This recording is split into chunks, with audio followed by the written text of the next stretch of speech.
Brothers and sorors, we are to concern ourselves with the science of mysticism. If the mystical state is a reality, if it is not an illusion, then it is possible of analysis. Such an analysis, or examination of the elements of mysticism, constitutes its science. The first step in this science of mysticism is concentration.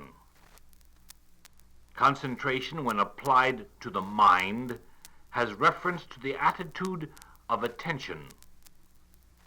When we concentrate on anything, whether our concentration is visual or auditory, we are focusing our attention upon the stimulus received through that particular sense. When you are now listening to my voice, you are focusing your consciousness through your sense of hearing upon the auditory stimulus of the sound of my words. We may think of concentration, that is, attention, as being like a flashlight or electric torch. The light of the torch is our consciousness. When we want to become attentive, we focus that torch upon some particular object so that it is visually more prominent to us than anything else. Attention may be voluntary or involuntary. Look at the light fixture in the room in which you are now seated.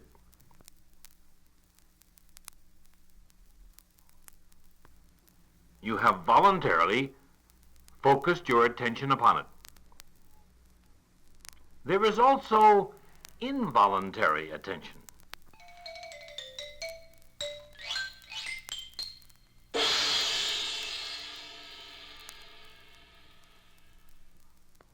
A sudden, loud noise, such as you have just heard, is an example of involuntary attention. The stimulus aroused attention without your will. An unexpected flashing of a brilliant light will do the same. The impact of the stimulus is so great that you involuntarily focus your attention in the direction from which it comes. Voluntary attention comes from within. It is aroused by the desire to focus attention upon a certain group or kind of vibrations. Involuntary attention is primarily external. The stimulus acts upon us from without and commands the focusing of attention. In our Rosicrucian teachings, we hold with the general psychological opinion that we cannot be conscious of two separate sets of impressions simultaneously. We are conscious of but one stimulus at a time. This may not seem so, because we may oscillate our attention rapidly from one stimulus to another. Let us try an experiment. Look at some complex object in your room, like a set of books, the wallpaper pattern, or perhaps the details of construction of a piece of furniture. Ready now? Select the object. When I say begin, try to describe to yourself the object. At the same time, try to listen to what you hear. Begin now. 1, 2, 3, hear my voice. Do you hear my voice? Listen, listen.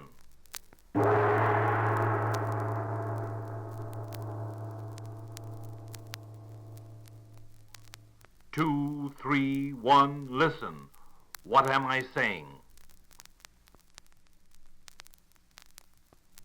It may have seemed that you were able to describe to yourself the object upon which your attention was focused And at the same time, we're focusing your attention upon the sound of my voice and the gong. Actually, however, your consciousness was alternating, though very rapidly, from one set of impressions to the other. There were gaps in your consciousness during which time you were not aware at all of any impressions. This, of course, you did not realize because those intervals were very slight. Complex objects, whose nature is such that it cannot be grasped as a whole at once, are divided by us into two or more points of attention. We only think that we are concentrating upon the whole complex object at one time. The side of your room is undoubtedly composed of many objects. There is the wall, the paper or painting on it, the particular color and pattern. There is the height of it, perhaps pictures, windows, draperies, and there may even be minor blemishes upon the surface. Now look at a side of your room. Try to see it in its entirety. Your attention fluctuated from one part of that side of the room, that is, from one object to another. Your impressions were not received as a unit. Now look at another side of the room and notice such an effect in your concentration. The reason for this shifting of your attention, even though rapid, was due to a conflicting of impressions being received by you. One object was more intriguing than another, or a little more difficult to grasp, and as a consequence, held your attention. Now from this, a lesson in concentration is to be gained. Do not concentrate upon objects or conditions which are diverse, if it is possible to avoid doing so. If this is not done, your attention will be divided. Each time you are to read or study a monograph or book, first glance through it. Let your attention at that time be focused upon all those elements which are, for the moment, the most commanding. These may be pictures, illustrations, or the cover design. When these become familiar to you, after you have looked at them sufficiently long to satisfy your interest, then focus your attention, your concentration, upon the text. There will not then be that diversity of appeal to distract your attention. Concentration and visualizing are related. Visualizing is the holding of a visual image in mind. It is the focusing of your consciousness upon a mental picture. A mental picture, like an objective one, may consist of many elements or parts. The visual picture must be gradually created in the mind. Rarely can it be grasped in its entirety. The pieces have to be put together. Now, I am going to give you an exercise that will aid in visualizing, which is so essential to mental creating. Close your eyes and visualize a group of 3 small dots arranged in a horizontal line. The size of the dots is not important. Visualize them as being 1/2 inch apart. Do you see them? Close your eyes. Look upon the screen of your consciousness. Now, visualize a single dot as being about 2 inches from that group of 3 and along the same horizontal line. Do you see that? Do you see the relationship of the single dot to the group of 3 dots? Now one step farther. Visualize another group of 3 dots lying beyond the single one. Wait now. Keep all 7 dots in your mental picture at one time. Now dismiss from your consciousness the horizontal line of dots. We will now visualize a square of 3 dots to a side. Your mental picture must be complete. It must not just consist of parts of that square.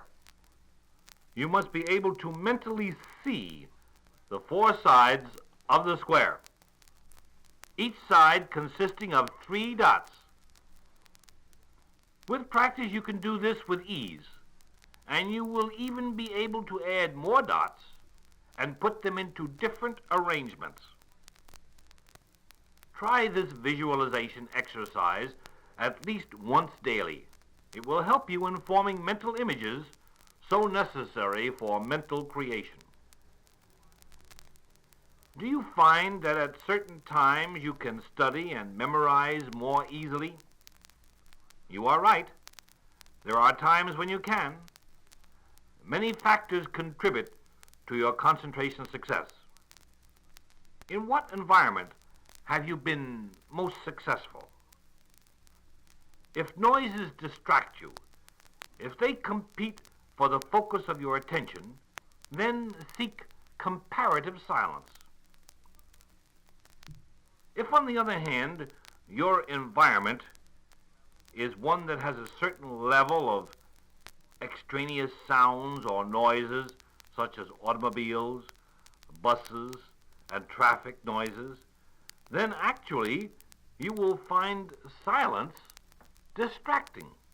Yes, the contrast of silence can be so dominant if one is accustomed to certain noises that it will interfere with his concentration.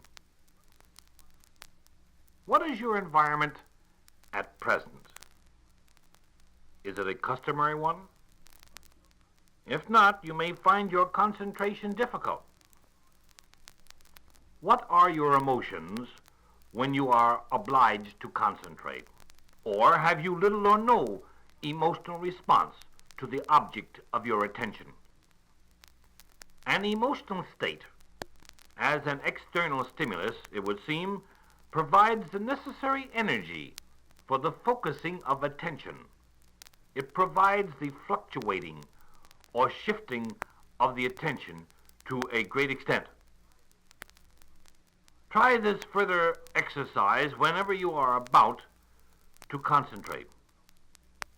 Ask yourself, what is my emotional response to the object of my attention? Does it definitely arouse my curiosity or hate, love, wonder? If it does not, your concentration is likely to wane. Remember that you must want to concentrate, to focus your attention, because it will gratify your mental curiosity or because you have the desire to know. If you do not have this kind of response, you will not retain as a memory impression what you are concentrating upon. Just ask yourself, when you are concentrating, what do I feel as a result? Am I aroused in any way? If not, the stimulus will leave no lasting impression upon your memory. Contemplation is another voluntary use of our consciousness. It is the reflective process of consciousness.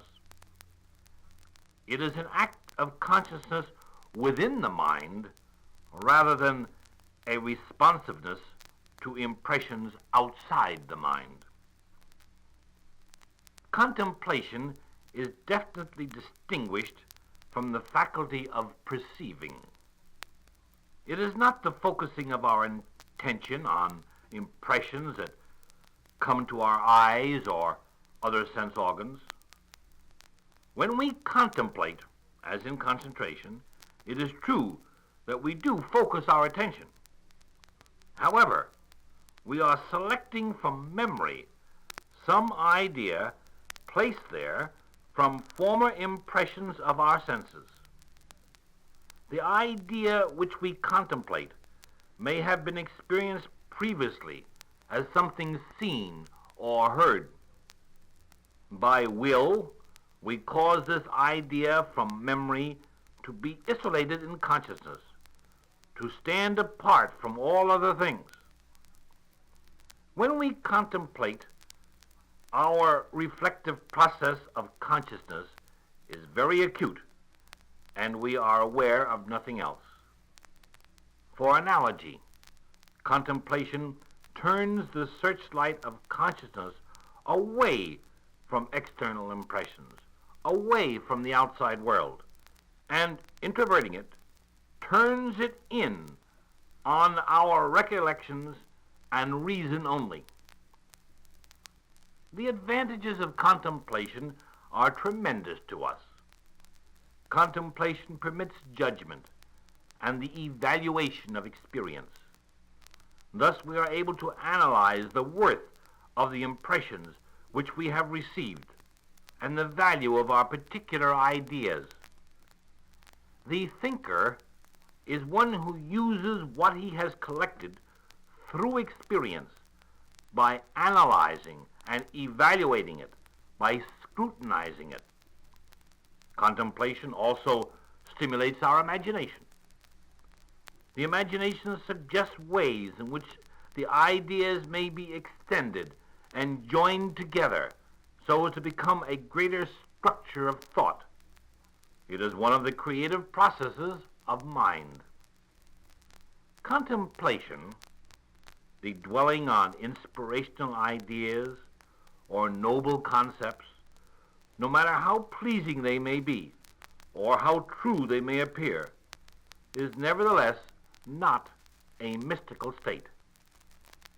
Holding the thought, a term one often hears, in fact it has become a rather trite metaphysical phrase, wrongly implies to many neophytes and beginning students a form of very important mystical procedure. Focusing the attention on a thought or holding it is, after all, still a form of concentration.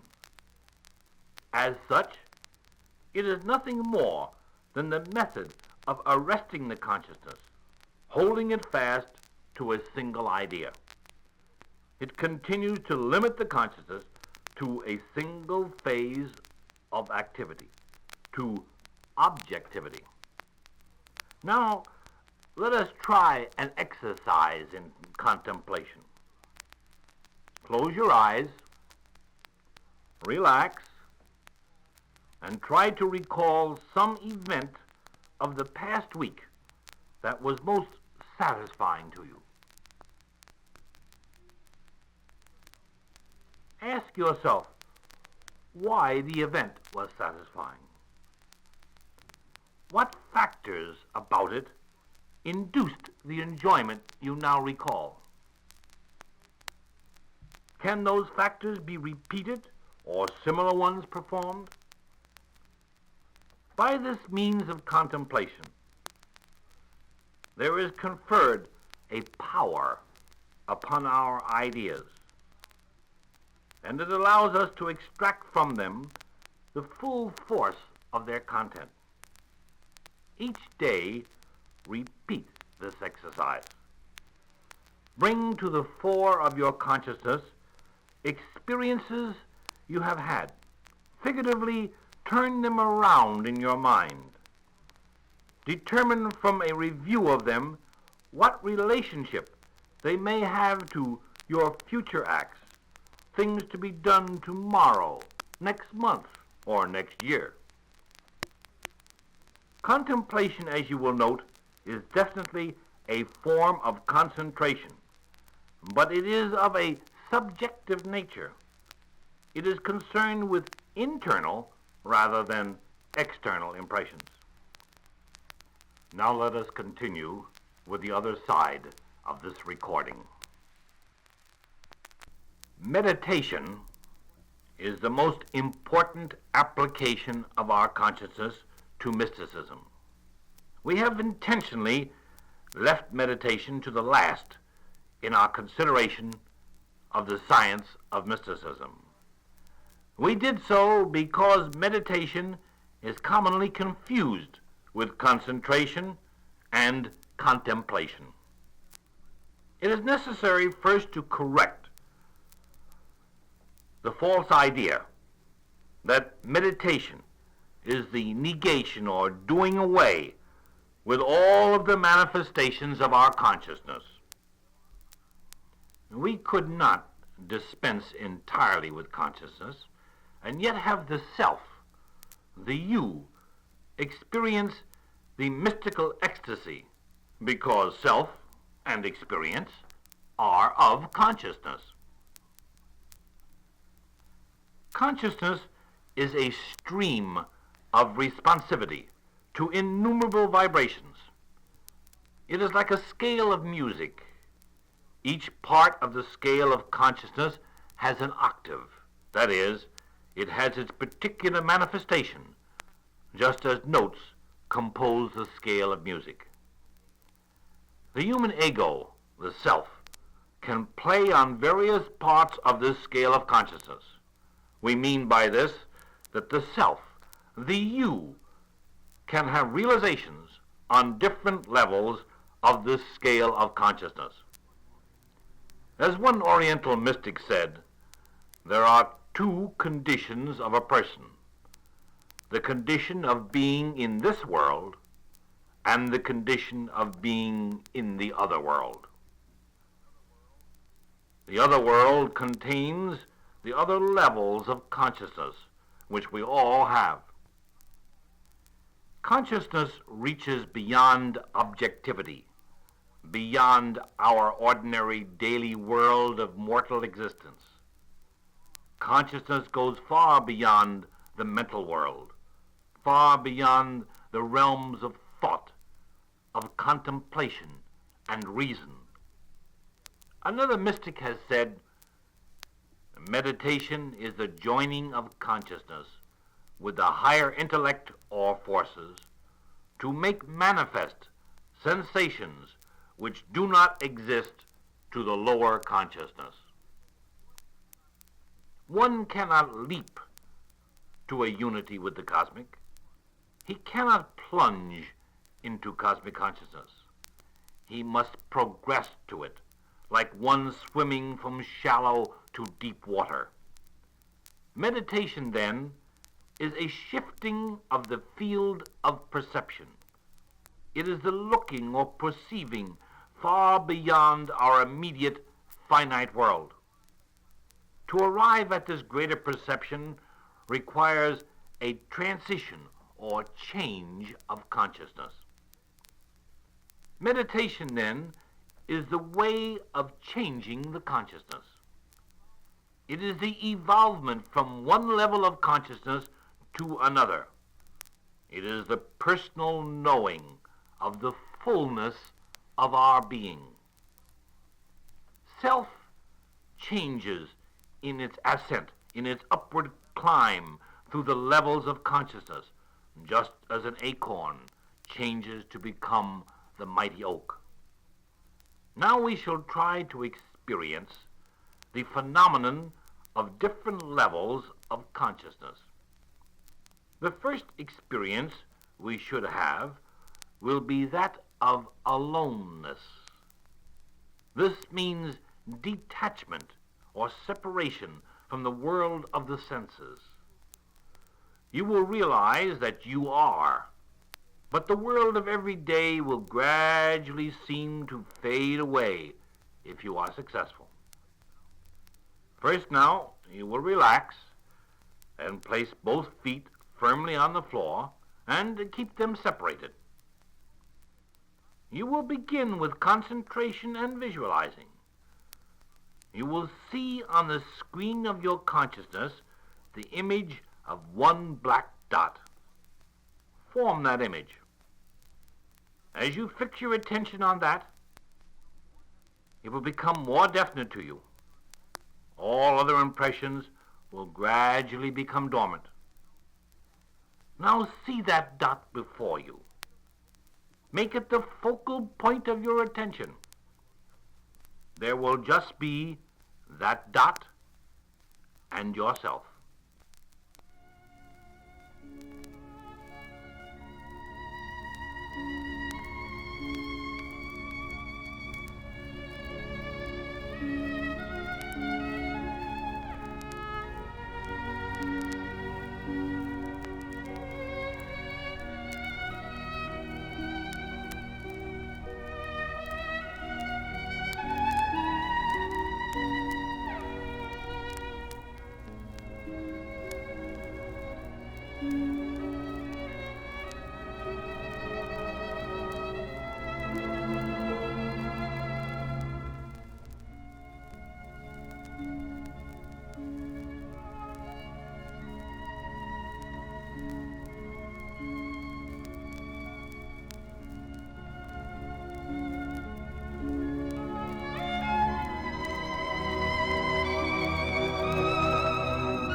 Now the dot should begin to diminish.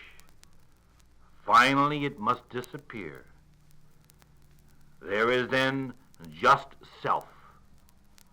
You are alone in the cosmic. Alone. Alone. Alone.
In the future, when you try this exercise, and when you reach this level of consciousness, this aloneness, continue for another few minutes and seek to attain the next level, known as the level of mystical silence.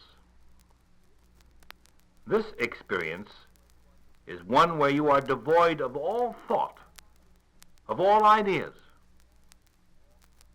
All impressions will leave your consciousness except the realization of yourself. The you that will remain with you will not be an image of your physical self, nor of your personality. It will be as if you are suspended in limitless space. What follows this is still another level of consciousness. It is known as the Great Harmony. It is the approach to cosmic consciousness. Its effect is a sublime pleasure that is beyond words to describe, an experience that rejuvenates our being and stimulates our mental powers. These meditation exercises, accompanied by this special music, can be practiced by you as often as once daily, if you wish. Each period of meditation is not to exceed 5 minutes in duration. May the cosmic abide with you.